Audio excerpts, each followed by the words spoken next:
Crispy.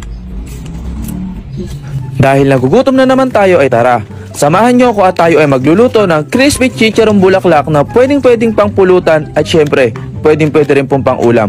At ayan, nakita nyo po na hinugasan natin yung ating chicharong bulaklak at pagkatapos natin yung hugasan ng 3 beses ay isasalang na natin yan. Lalagyan natin yan ng bawang at sibuyas. Syempre hindi mawawala dyan ng asin, pamintang buo at lalagyan din na rin natin yan ng laurel para maging mabango yung ating crispy chicharong bulaklak. At habang tayo ay nagpapakulo ay maggagayat na tayo dito ng sibuyas at bawang para po sa ating masarap na sausawan. Ayan, naglagay na nga tayo dyan ng suka, toyo at tapos asin. Lalagyan ko na rin po yan ng paminta. Tapos maglalagay nga rin po pala ako dito ng konting tubig at syempre ang pampagana kumain, sili. Ayan, ready na yung ating sausawan.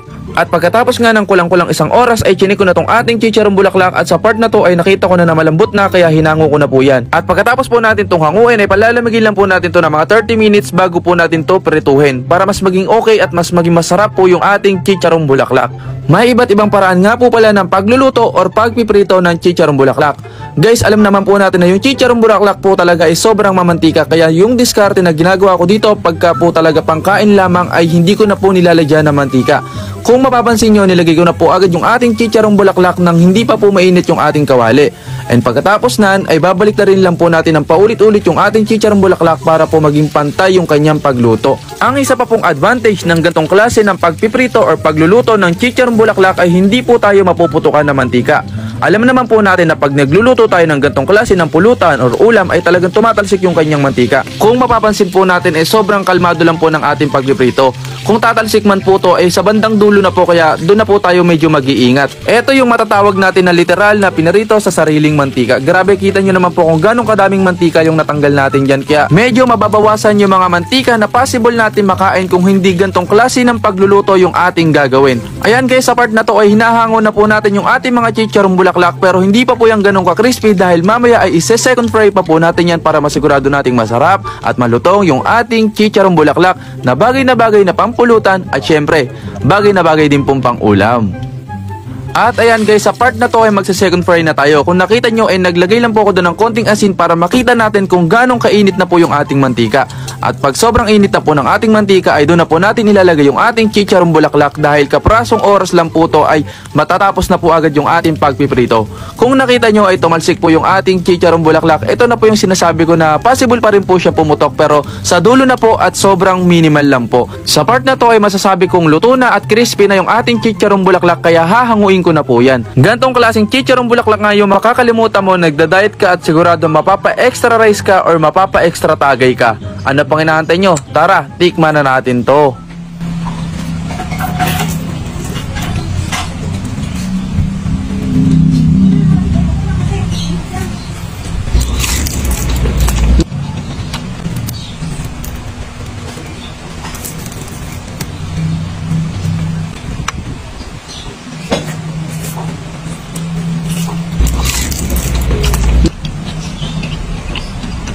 So guys, tikman na natin yung ating chicharong bulaklak. So yan, pwedeng pang ulam, pwedeng pang pulutan. Tingnan nyo guys kung gano'ng kalambot. Sobrang daling hatiin. Diba? Pero kasi mga chicharong bulaklak na ano eh, makunat. Super. Kain.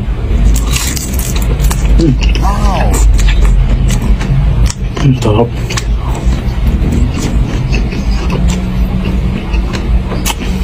Malo.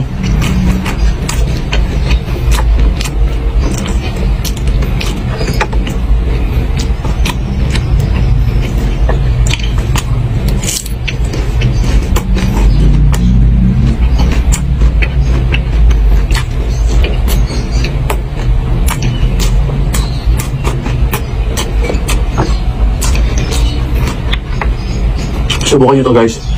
Mang tumas sa chicharong bulaklak.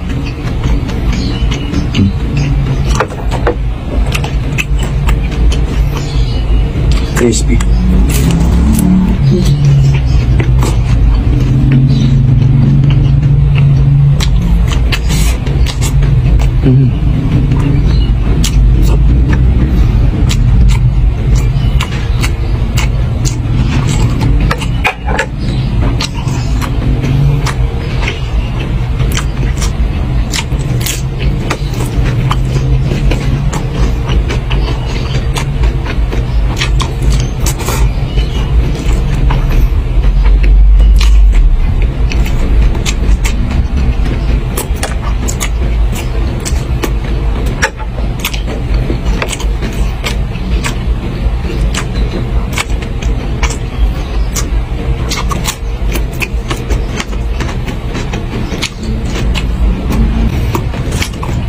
Ang laki.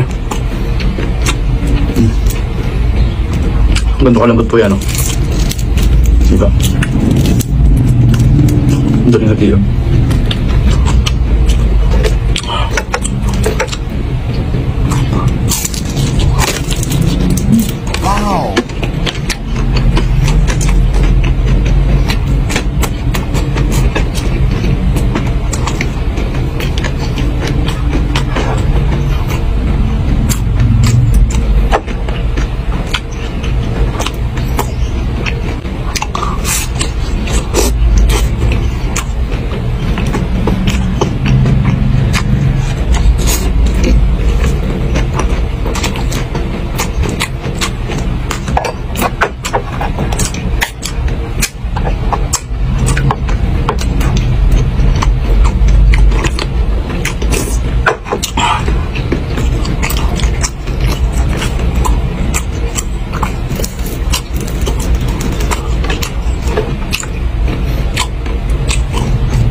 Ayun guys, ano pa natin nyo?